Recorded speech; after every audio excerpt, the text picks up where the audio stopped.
2023, worst we've had in a decade. 2024, worst we've had in 2 decades. Now we've had the worst market we've had per capita sales that we've ever seen, the amount of sales. Worse than 3 decades if you look at the intrinsic number. But if you actually look at per capita, the amount of sales we're having, it's since the inception of the MLS system, we're having the worst sales per capita we've ever had because the population increases. So you got to look at population per capita. My point is, like, where am I going with this? Well, we haven't even reached the 18-month mark since they started decreasing rates. So that's why I'm anticipating that the end of this year, we're going to start to see a little bit of relief from that into next year is when the market should be come back. So those interest rate decreases should have its effect.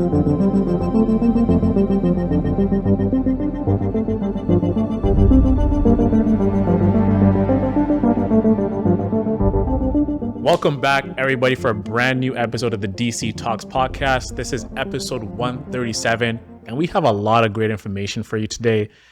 July has been a great market for the real estate towards the GTA and other areas.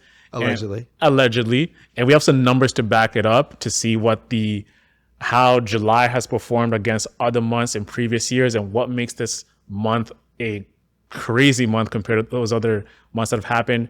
And DC is going to be breaking down what has happened.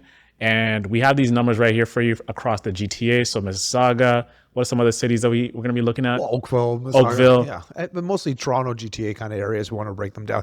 But yeah, we're talking business, like DC's, we're talking business. He's brought the suit out today in the summer. You know how that goes, but it's hot here too.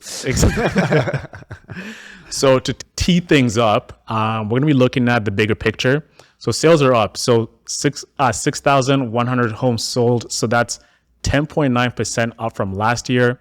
Listings are way up. So that's July. He's talking July. So when he says up, it's not for the whole year, guys. I'm talking about July. I'm talking just July. So if we're comparing year over year, you're comparing July this year compared to the last couple of Julys, number of Julys. Exactly. Listings are way up. So we have 30,215 active listings. But down from June. Exactly. Prices are down. So the average price now is at 1.5 million. So that is down 5.5%. And the inventory is high. So we have 4.9 months of inventory, which kind of signifies a balanced market. No, that's a buyer's market, buddy. Balanced. Said not buy. I didn't say buy. I said balanced. No, I'm saying it's a buyer's market. It's a buyer's market. So what months of inventory means if no other listings came into the market, how long would it take the current amount of listings to sell? So we're close to 5 months. That's a buyer's market. I talked to one of my mortgage brokers. He's a friend of mine. We used to work at the gym. And his name's John Weber. And John's a good guy. Like, he does all, like, I don't know if he does it full time or not too. Like, it's just once in a while he'll call me and like, hey, I have this listing with another agent. Do you want to sell it? And I'm like, so how you find the market? And this was one of the times he called me. He has a house in Georgina he bought. And he's like, hey, like, it's a tear down. Anybody interested in buying a house in Georgina? Like, the neighbor sold for 800, blah, blah, blah. Like, I have this house listed for $599 and I'll give it away for a little less than that, but find me a buyer. I'm like, John, I'm like, okay. I'm like, did you see the sales numbers? What did you think about it? Like, because we're seeing no activity here in the GTA. He goes, Dave, it's all outside. The activity is happening outside.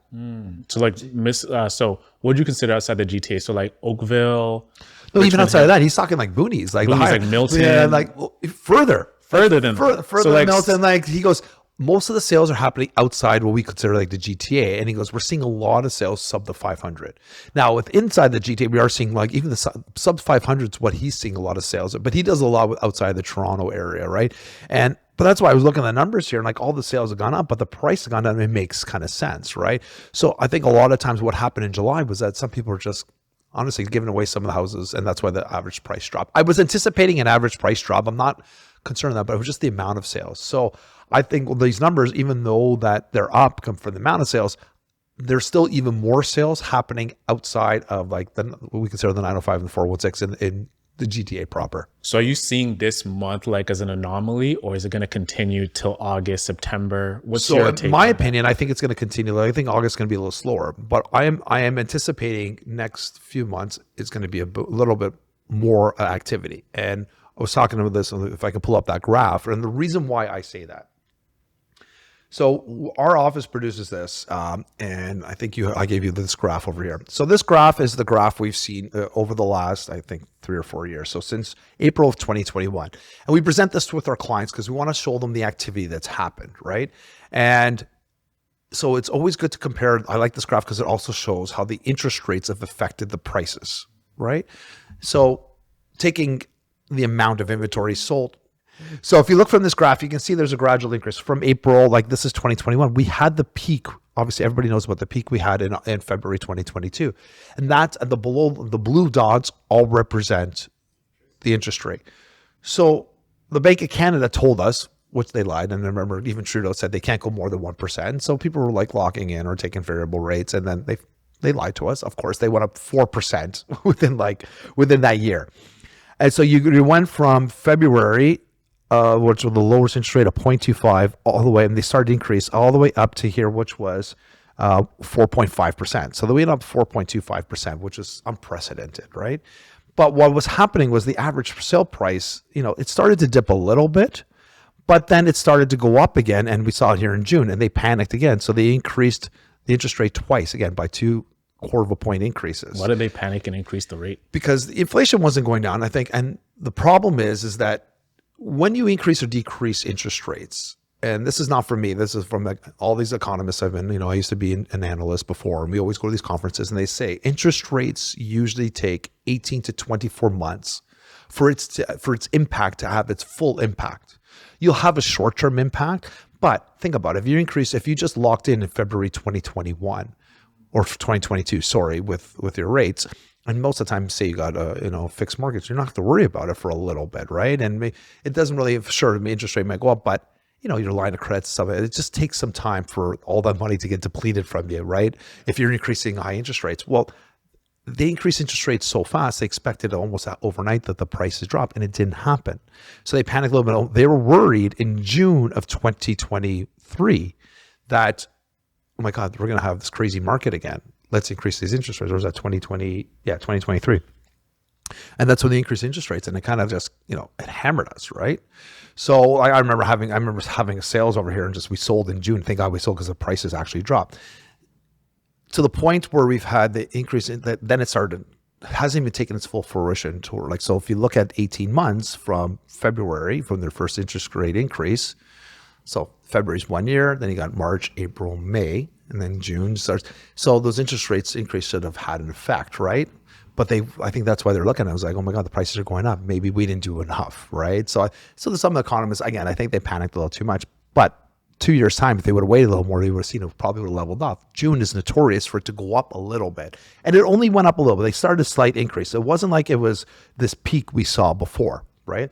And if you go back further from April, you'll see it was much lower, even because that's why the trajectory went so much higher from December up. So again. So as in the graph, right? So you're seeing like the interest rates has now gone up. Why has it stayed steady? But then we're noticing sort of like this pitter pattern of like. So here over here? From July. The red or the blue dots? The red. So from like May 2023, it's sort of like been going up and down. Well, that's the correlation. So what we're seeing over here is a regular cycle, right? So what happens is like our best months are usually the spring market. So the market goes up a little bit, and then in the summer it goes down a little bit, and then it goes back up in fall, and then around the wintertime stuff, it gets cold. So it's just regular cyclical. But we're usually used to seeing 6.3 to 6.8% return increase per year over average. But we're noticing between 2023 and now, it's pretty much flat. We're looking at a 1.1 on average $1 million average. So it goes a little bit below like $1,025,000 to just over 1.1, but it's hovering over that because that's where we're at. We've had, honestly, the worst markets we've ever had in decades. So 2023, when we're going through all this interest rate increases, when it started to take effect, people started to panic. And then what we had the worst market we had in 2 decades. And then, in a decade. And then last year, the trend continued because there was no relief from interest rates until June. And again, any interest rate decreases doesn't have an effect for 18 to 24 months. Historically speaking. So when they started decrease rates in June, like how come the prices aren't going up? Well, people were still getting hammered. And for the lending, Well, so like the banks aren't lending like they used to either. They're really tightening. So it's hard to get a mortgage. Like your sister's an example, right? Like even her, like remember how much she qualified for? Like it was only 3 times her income. We're like, what do you mean? Like we haven't done that for decades, right? So all of a sudden this year, they're trying to like those interest rates didn't take any effect to the point that this year, like say, remember 2023, worst we've had in a decade, 2024, worst we've had in 2 decades. Now we've had the worst market we've had per capita sales that we've ever seen, the amount of sales. Worse than 3 decades if you look at the intrinsic number. But if you actually look at per capita, the amount of sales we're having, it's since the inception of the MLS system, we're having the worst sales per capita we've ever had because the population increases. So you got to look at population per capita. My point is like, where am I going with this? Well, we haven't even reached the 18-month mark since they started decreasing rates. So that's why I'm anticipating that the end of this year, we're going to start to see a little bit of relief from that into next year is when the market should be coming back. So those interest rate decreases should have its effect. So it's good news in the sense that we're seeing the amount of sales we had in July go up. But we kind of anticipate the average price would drop. But you understand the amount of sales, the reason why it went up is because people are getting really good deals on them. And hence why the average price went down. To the point that if you go back to this graph over here, if we go back to the market watch we had here early, and I was showing this before, and again, I can show you, I can send this if you want to send these to people, that's great. If you look over here, so there's the sales over here on the left, and on the right, it's average sale price. Every single average sale price, and actually this is in, which one is this one? Yeah, this is in for June's numbers. They all decreased, and they further decreased even further if you look at the July numbers. The July numbers, look at that. The least amount of decrease was a semi-detached segment in Toronto. It was the only one that went down 1.1%. And then it jumps up to 4.6 for the decrease in detached, and 8.6, and that's in Toronto proper. If you look at the 905, which is all the rest of the GTA, condo markets are down 10.3% compared to last year. And that's with more sales. So that's what I'm saying. It's kind of an anomaly for me, right? Because like if you look at June to July, the inventory went down, didn't go up, but sales went up, right? So for the first thing I always want to say, we saying over and over again, if you're looking to buy, now is a fantastic time to buy. If you're a first-time home buyer, get into something that you could not afford this 2 years ago.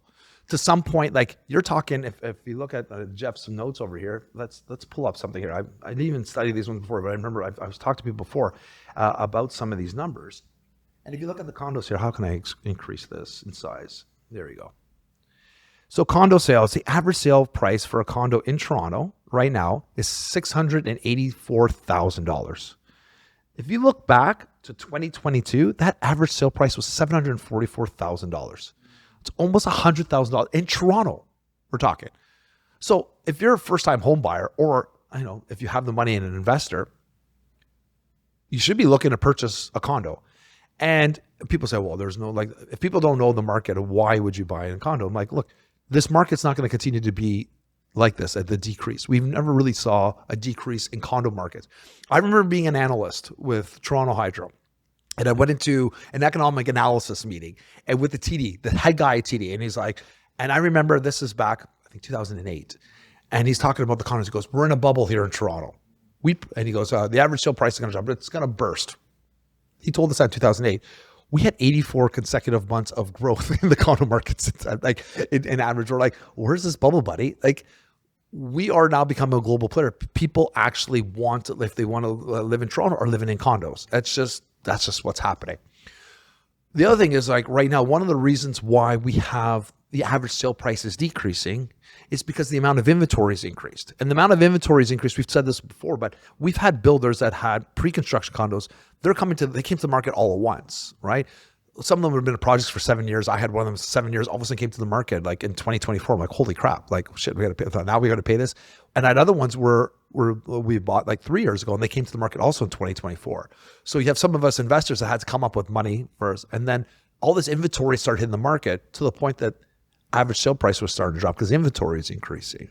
Plus, the rules for landlords have been a little bit not in our favor as landlords. It's been more for the tenants. We have had tenants who were squatting, and people are like, I'm done with this. Let's screw off. I don't want to be a landlord anymore. Let's sell this condo. Plus, and then the fear of the capital gains came in 2024 in April. Like you remember, said he was going to. Trudeau was saying anything over $250,000, we're going to start taxing you at that bracket at 66% as opposed to 50%. So people found that up, put their condos on the market, right? So you have all these people coming in. Plus, and also you're not allowed to use, like, a lot of these condos forbid you having Airbnb. So Airbnb rules also came into effect. Now it has to be your principal residence in order to be an Airbnb, which excludes most people that own these condos. So all this inventory started hitting the market. And then you have people that are trying to, like, have these pre-construction paperwork, which is supposed to be built, average prices dropping, and they look at what they paid. The resale market, which is a condo already built, is now decreasing, whereas it's supposed to be increasing for that increase. And so the idea is when you buy a pre-construction, the price you paid is going to be at least what it's worth, if not more, when it comes to fruition, when it comes to the market. Well, the opposite's been happening because of all these units hitting the market. The prices dropped to the point where people were like not getting the keys. They're backing with getting sued. They're defaulting on the mortgages. They're trying to sell them on an assignment sale. An assignment sale is basically selling that paperwork to somebody else, but they're selling it at a discount. I've had people in our office that their clients bought a condo for $900. And they're trying to sell for $725, and they're going to take a $175,000 hit so they don't get, they don't go bankrupt, basically. So why am I telling you all this? I'm like, oh my God, why would you tell somebody to buy in this market? I'm like, are you kidding me? The prices are decreasing. The condo market works as a cycle, as a 5-year cycle. Now, what do you think when the builders are seeing all these condos and prices and people are not closing on their properties, do you think they're going to continue to market and build properties? No. Like, think about, like, there's a company called Graybrook, which we've done before. Like, what they're doing is they're buying land right now. And builders do this. They buy land and they wait until the market starts to come up. If the market is depressed, they already own the land. They can pay taxes on that. Like, it's like, whatever, 10 grand, whatever it is a year. They can afford that. They just put that in their pro forma. It's fine. They're not paying hundreds and hundreds of thousands of dollars. They're getting their architecture together and probably going through the red tape and figuring that. But now they have time and they're trying to figure out, there's no need to rush. To the point that we're not going to see a shovel in the ground for the next 3 years. So what do you think's happening? So eventually all these properties that are coming to the market are going to sell to the point that, and we know that the population is constantly increasing. So now you have a population increasing with the amount of inventory, and in the next 3 years going to drastically decrease what's amount on the inventory. Prices are going to go back up. And it's not just me saying it. So Sean Hildebrand was talking about this, right? So Sean Hildebrand has that company that's Urbanation.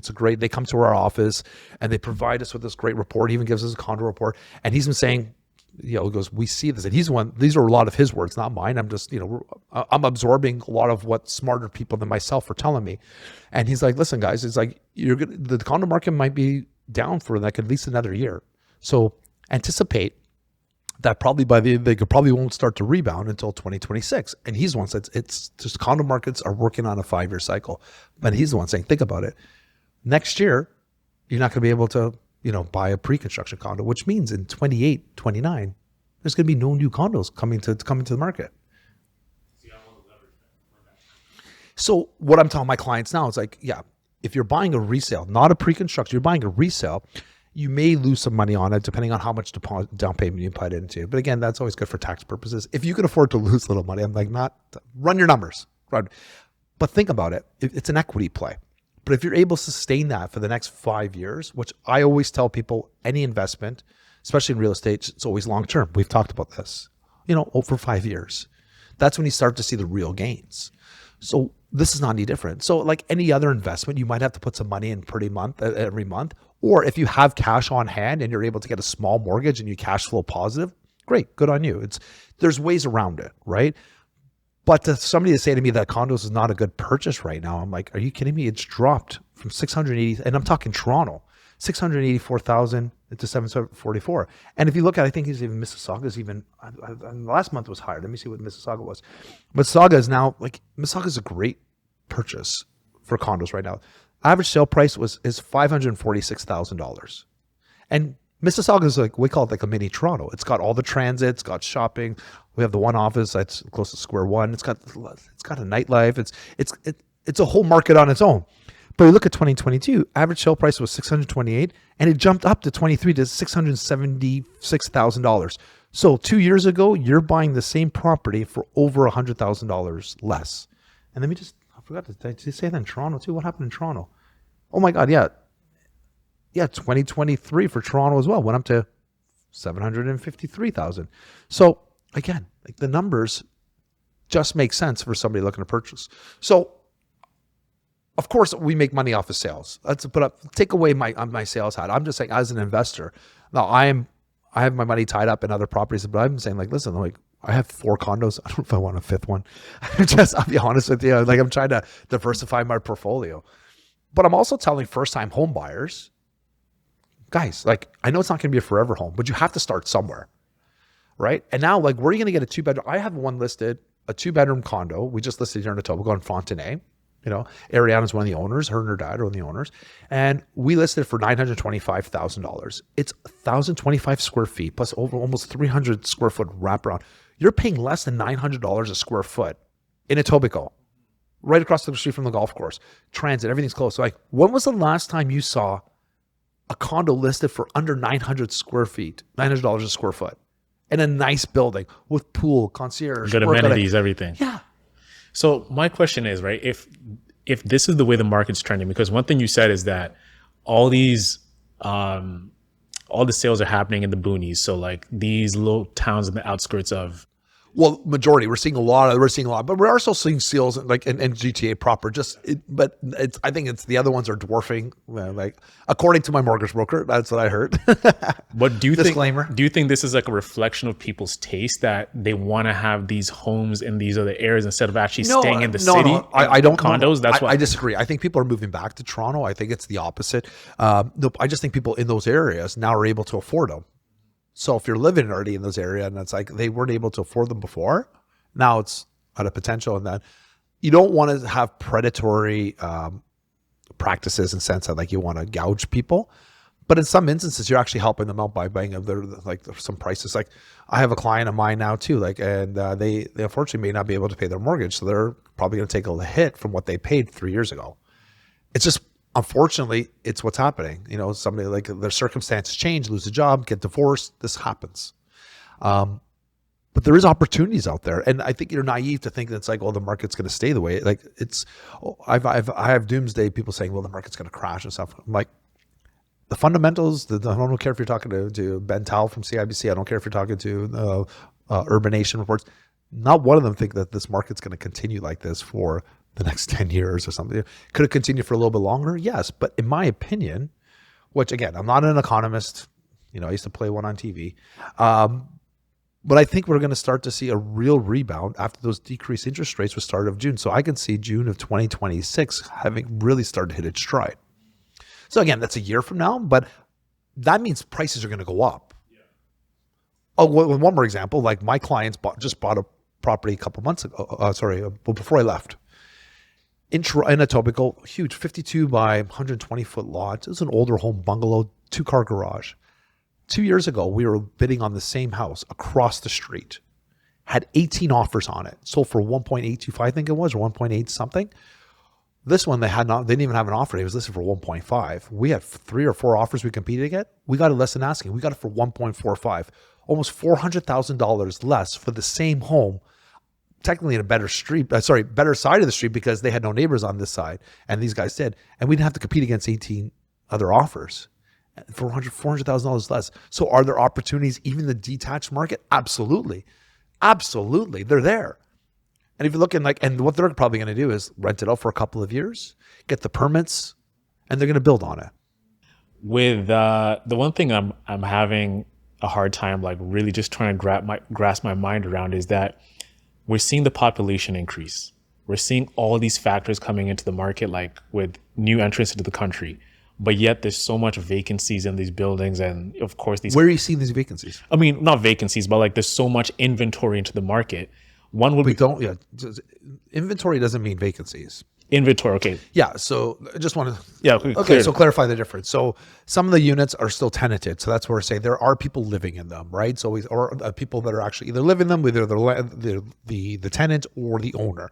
Vacant means completely empty, and so that's why they have vacant home tax. Yeah. So most of them aren't vacant. I would say a majority of them are not vacant, unless they're in brand new builds. Okay, but yeah. But what I'm trying to get at is that if there's so much, a little bit of education there, I want to. No, of course, and I think like when you say vacancies, you're thinking like these empty properties that are. That's what it means. Exactly. Yeah, that's what vacancy means. That like it's no one in there for like six. Like vacancy means nobody at all. But like vacancy is like we're trying to. Toronto is trying to curb that.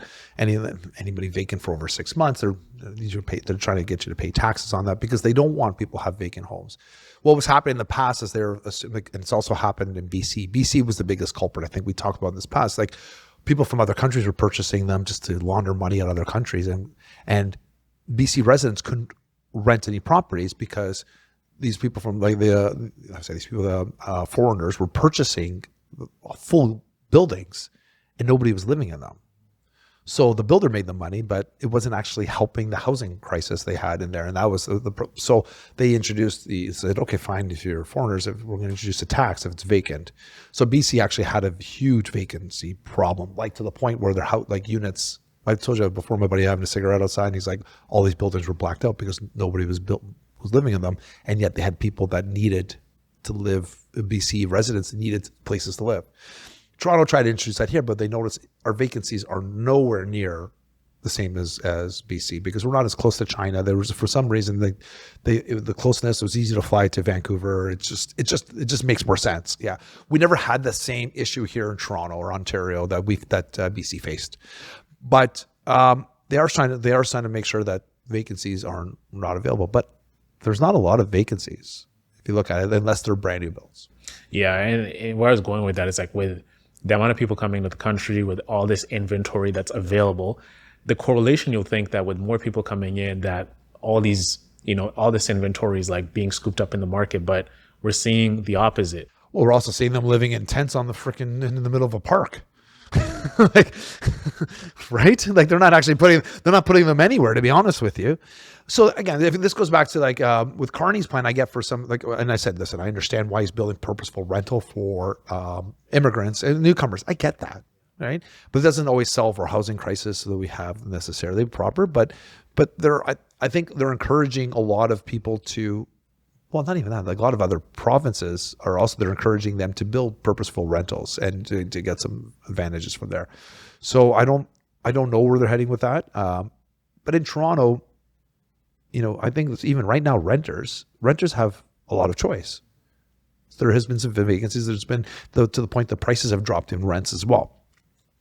Our team deals with a lot of tenants and landlords and stuff. We've definitely seen a huge dip in average rental price. Got you. So going to a part of the report, so they mentioned that trade uncertainty with the U.S. and the economy is treading water. So how do big picture economic trends impact the GTA real estate market with how the uncertainty with the U.S. and everything that's coming with the treading water? Yeah. So one of the biggest issues we've had with the reason why average sale price is not increasing when the inventory, the interest rates decrease. And this is, something I probably should have mentioned earlier, is lack of buyer confidence. So even with the interest rate decrease, we're noticing that buyers are scared of what's happening with tariffs in the States. There's just no confidence. Now, to say that that's the only reason, which is the reason why I was bringing in the past, is like, you can say what you want about the tariffs and hate Donald Trump. And again, I say this openly, he's not a good person. And so, but he's the head of the U.S., but he's only been there since January. He's he's been saying about these tariffs since the beginning of this year. How do you talk about the market decreasing the last 2 years? He wasn't in power then. So to say it's just the economic factors is not the main culprit, right?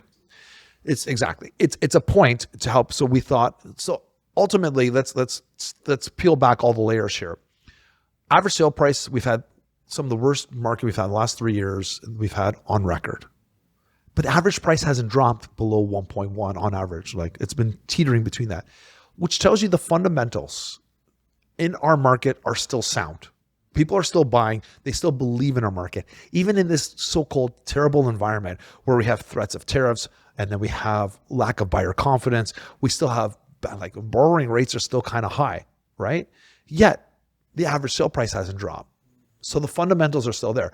What we need to do in order to get the average sale price up, and then some people would argue maybe we don't need to do that, but then they don't understand most of the economy is built on real estate.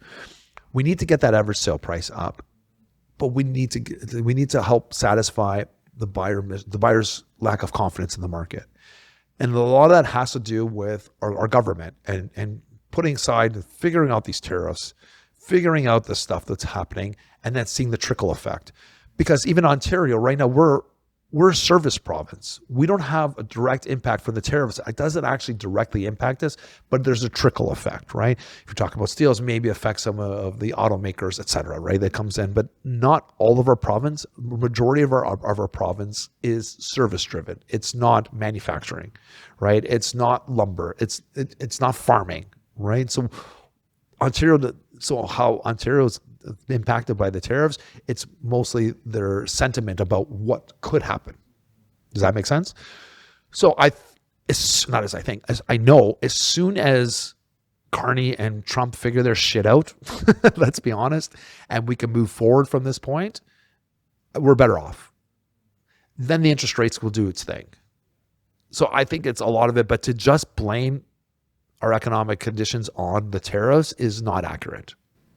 Yeah, because it just like came into play like 6 months ago, and like you can't really base data on that. Well, last year was all about, well, the interest rates increased so much, I can't renew my mortgage. Where was Trump then? Where was the tariffs then? It had nothing to do with it. So why did we have the worst market we've had in 20 years last year, where Trump was like, he was barely campaigning. We had it from the beginning of 2024, a terrible market. So you can't blame the orange man. I think people are just looking to him as a scapegoat. Of course. Yeah. But DC, as we work towards wrapping up, I want to talk about from the seller perspective, right? So if the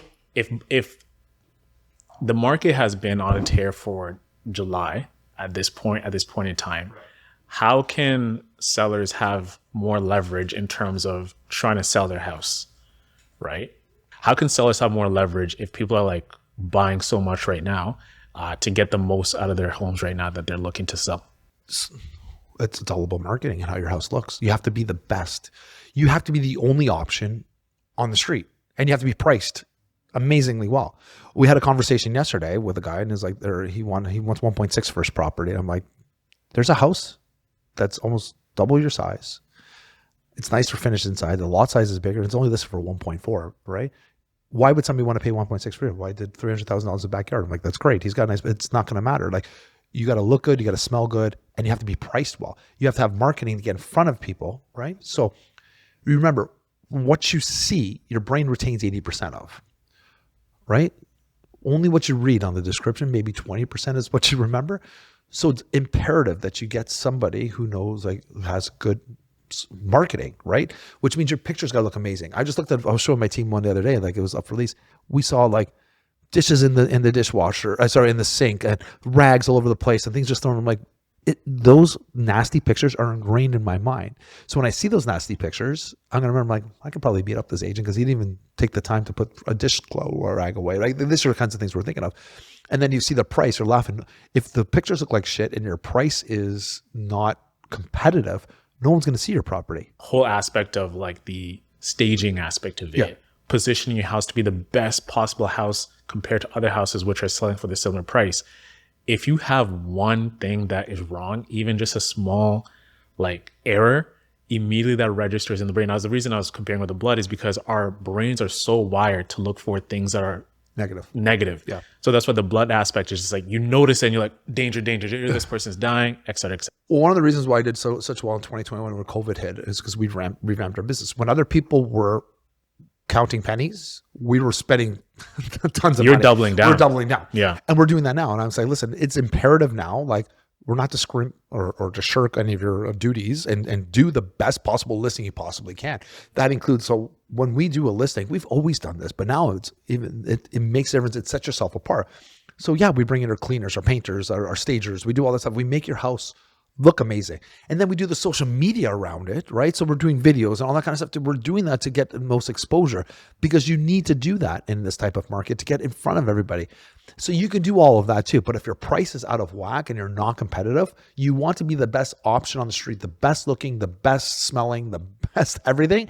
But you also want to be, oh, I like that. That price is actually a good price. Let's go take a look at it. If you don't do all of that in this market, and if your agent's not doubling down, fixing all that stuff, and just they're like, oh, we'll just take pictures and put it on the market, fire that agent as fast as you possibly can. They don't understand. Or if he just automatically agrees with your selling price because that's what you feel that you want, fire him. Because like, again, he doesn't believe in your price. So if he doesn't believe in your price, how's he going to believe in your home? He's not doing it. But he's also like, if I'm looking at your listing and I don't have any, I take emotion out of my listing and I look at your listing and I say, hey, listen, like this is what I think your price is worth. There's other agents that are doing exactly the same thing. So you're not going to pull the wool over somebody's eyes. And the rare occasion you get somebody, an outside person coming in and they'll overpay, but you got to wait for one unicorn every single time. Like it's like, and good luck with that. So no, it's imperative in this type of market to put not only your best foot forward, the foot you've never seen before, put it even much more forward than your best foot. You have to. Looking ahead, this momentum is July. Do you think this momentum in July is going to carry in August? Are we seeing that carry in August? I think it'll stay. I think August is still going to be kind of quiet. We are still seeing it's kind of quiet. I think average price would probably still hover around the same, maybe a little bit less. It usually does drop a little bit from July to August, but then it kicks back in September. So I don't think this year is going to be any different. So do you think this was just an anomaly? Yeah. But again, compared to June, it still went down. Like everything's down since June, so which is normal, right? So we're just compared to other Julys because Julys were that bad, right? So 20, that's probably, so you also got to take that with a grain of salt because just because we had the best July since 2021 doesn't mean, 2020, doesn't mean that 2022 or 2023 were great Julys or 24, June, July. So you also got to take it with a grain of salt. Got you. Last question. One thing that I've heard you say over and over is that things happen cyclically. Spring, that's when there's like a booming market. Things tend to veer down, then winter, then back to January, so forth and so on. What are factors that drive these events in these months, like year over year, that makes you as a realtor know like, okay, this month is going to be super busy. Let me prepare for, believe it or not, a lot has to do with the weather. The weather. The weather's huge, right? When the weather's great outside, a lot of people aren't looking at houses too, right? That's when the summertime and they're off, right? So the better the weather, they want to go, they don't want to be in a house. They want to be doing stuff outside, right? And the weather's shitty outside. The colder the weather, nobody wants to go outside. No one wants to go to like an open house. Nobody. No. So a lot of it, believe it or not, is an indication of how mild, if you have a mild winter, prices tend to go up and sales tend to go up because there's more people active doing stuff in the wintertime, want to find stuff to do. And the summertime, the worse the weather, like not the best, like if it's not as hot, it's also an indication that the market changes. Yeah. Interesting. Yeah. Okay. Because we always say like if there's long weekends, well, the other problem is the summertime. We have so many long weekends and open houses are usually pretty dead. Once in a while you get like a ton of people coming if you have a house listed ridiculously low and you have a bidding more and you might get a lot of showings. But then if you don't sell that, the next week it's going to be dead. But yeah, usually open houses on long weekends are not great. So but that's it. People are doing other things. They're out of town. So yeah, the weather is a huge indication. Got you. Indicator. Any parting words for sellers and buyers? So first and foremost, the fundamentals in the Toronto Real Estate Board are still sound. We've seen this over and over again. Even in this market where we said it's the worst market for sales we've had per capita since the inception of MLS, the fundamentals in the Toronto Real Estate Board show no one's giving away their homes. The prices aren't dropped, which tells you, people still believe in buying homes in the Toronto real estate area. It's amazing. That's great. Second thing is if you are a buyer, like now is a great opportunity. I've also talked to some of my clients as well. I'm like, if you're able, because you can get a good price right now on all different home types. If you're able to carry 2 properties, buy something now and then carry a couple of properties without bankrupting you for a couple of years, let's call it. Hopefully the market starts to shift. Now it might be a good opportunity. Like my one client's the one going to be renting it out. They're going to be building a property. They're going to build on that. It's going to take them a couple of years to build that, but they're still living in their principal residence. So there are opportunities. And finally, talk to a realtor. If you don't know like where you stand, it's always a good opportunity to say, hey, this may be an opportunity. What can I do? And then we'll also guide you with a mortgage broker, say like, okay, here is a game plan. Let's get you into something that you can build on. Great information, DC. We're going to put all the links to these graphs and all the data in the description. We're going to put like a downloadable link. You can look at the information yourself, interpret it. If you have any other questions you want to ask DC, his email is also going to be in the bio. And if you're looking to buy and sell in the GTA, you know who to reach out to. We'll see you next week for a brand new episode. Have a great week, everybody, and talk to you soon. Peace out. Guys. Peace.